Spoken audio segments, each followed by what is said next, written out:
Welcome to கீத்து cooks. எல்லாருக்கும் வணக்கங்க. இன்றைக்கி நம்ம கோதுமை மாவில் மோமோஸ் செய்ய போகிறோம். ஒரு பாத்திரத்தில் ஃபஸ்ட்டு நம்ம சப்பாத்தி மாவு பிசைஞ்சிக்கலாம். உப்பு ஒரு அரை ஸ்பூன் போட்டுக்கலாங்க. சர்க்கரை 1 ஸ்பூன், கோதுமை மாவு 2 கப்பு. ஃபஸ்ட்டு ஒரு கப்பு விட்டுட்டு தண்ணி தெளித்து சேர்த்து பிசைஞ்சிக்கிட்டு பின்னால் 1 கப்பு நம்ம ஆட் பண்ணிக்கலாம்.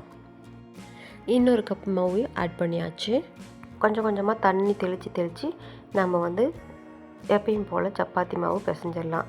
கையில் ஒட்டாமல் இருக்கிறதுக்கு ஒரு 2 ஸ்பூன் அளவுக்கு நம்ம எண்ணெயும் சேர்த்து பிசைஞ்சி அது நல்லா சாஃப்டாக வர்றதுக்காக ஒரு 1/2 hour மூடி வச்சிடலாங்க. இந்த சமயத்தில் நாம் உள்ளே வைக்கிறதுக்கு ஸ்டஃபிங் ரெடி பண்ணிக்கலாம். ஒரு கடாயில் 3 ஸ்பூன் அளவுக்கு எண்ணெய் விட்டுக்கலாம். கொஞ்சமாக ஜீரகம் ஒரு 1/2 டீஸ்பூன் அளவுக்கு போட்டு அது பொரிஞ்சதும் 10 பல் பூண்டு நல்லா சாப் பண்ணி போட்டுக்கலாங்க. ஒரு துண்டு இஞ்சியும் நல்லா பொடி பொடியாக சாப் பண்ணி ரெண்டையும் எண்ணெயில் ஒரு சிறு வணக்கிட்டு ஒரு துருவிய பெரிய வெங்காயத்தையும் ஆட் பண்ணிக்கலாங்க. எல்லாமே பார்த்திங்கன்னா பொடுசாக இருக்கும். எண்ணெயில் நல்லா பச்சை வாசனை போகிற மாதிரி வதக்கிக்கலாங்க. இப்போ நம்ம துருவிய கேரட் 2 1 கப் அளவு சேர்த்துக்கலாம். அது கூடவே முட்டைக்கோஸ் ஒரு 1/4 பகுதி அளவு சீவி சேர்த்துக்கலாம். குடமிளகா ஒரு 1/4 குடமிளகா அதையும் நல்லா பொடி பொடியாக அரிஞ்சு எல்லாமே மிக்ஸ் ஆகிற மாதிரி கலந்து விட்டுட்டு நம்ம சிம்மில் ஸ்டவ்வை வச்சு சமைக்க ஆரம்பிக்கலாம். இது காரத்துக்கு பார்த்திங்கன்னா நான் பச்சை மிளகாவோ மற்ற எந்த காரமோ ஆட் பண்ணலை. அதனால் மிளகுத்தூள் 2 ஸ்பூன் அளவுக்கு நான் ஆட் பண்ணிக்கிறேன். டேஸ்ட்டுக்கு உப்பு தேவையான அளவு நான் போட்டுக்கிறேன். இந்த எல்லா கலவையும் ஒன்றா கலக்கிற மாதிரி நாம் கலந்து கிளறி விட்டுட்டு அது வேகிறதுக்காக கொஞ்சமாக தண்ணி நான் தெளித்து விட்டுக்கிறேன். ரொம்பவும் இல்லாமல்.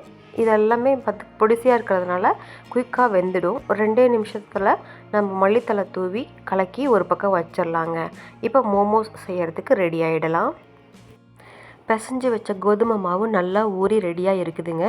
அதில் ஒரு சிறிய துண்டு எடுத்து அது சின்ன சப்பாத்தி மாதிரி உருட்டி அதோட நடுவில் ஸ்டஃபிங் கொஞ்சம் வச்சு ஒரு கையால் நான் காட்டுற மாதிரி பிடிச்சிக்கிட்டு மறு கையால் பூவாக சுற்றி விட அழகாக நமக்கு ஒட்டி மோமோஸ் ரெடியாகி வந்துடுங்க. இதே போல் நான் எல்லா மாவையும் உருட்டி எடுத்துக்கிறேன்.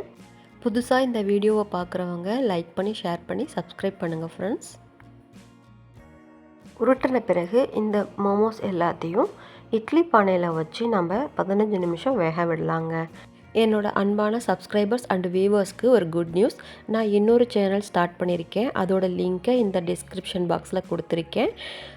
Channel name Geethu's designs. அதுக்கும் உங்களோட ஆதரவை நான் எதிர்பார்க்குறேன். தேங்க்யூ. இப்போது நமக்கு 15 நிமிஷம் ஆயாச்சு. ஓப்பன் பண்ணி பார்க்கலாம். அது குத்தி பார்த்திங்கன்னா அழகாக வெந்திருக்கு, உள்ளே போகவே இல்லை. நம்ம எடுத்துடலாம். பயங்கர சூடாக இருக்கும், பார்த்து எடுங்க. நமக்கு இப்போது மோமோஸ் ரெடி ஆகிடுச்சு. ஈவினிங் டயத்தில் நாம் இந்த மாதிரி ஸ்நாக்ஸ் செஞ்சு கொடுத்தோம்னா பிள்ளைங்கள்லேருந்து பெரியவங்க வரைக்கும் எல்லாருமே லைக் பண்ணி சாப்பிடுவாங்க. நம்ம வீட்டில் செஞ்ச ஸ்நாக்ஸ் எப்பயுமே ஸ்பெஷலாக தான் இருக்கும் இல்லையா? நீங்களும் வீட்டில் செஞ்சு சாப்பிட்டு பார்த்துட்டு எனக்கு கமெண்ட் பண்ணுங்கள். புதுசாக வீடியோ பார்க்குறவங்க லைக் பண்ணி ஷேர் பண்ணி சப்ஸ்கிரைப் பண்ணுங்கள். பெல் ஐக்கானையும் கிளிக் பண்ணி வச்சுக்கோங்க. நான் உங்களை அடுத்த வீடியோவில் மீட் பண்ணுறேன். Thank you and take care.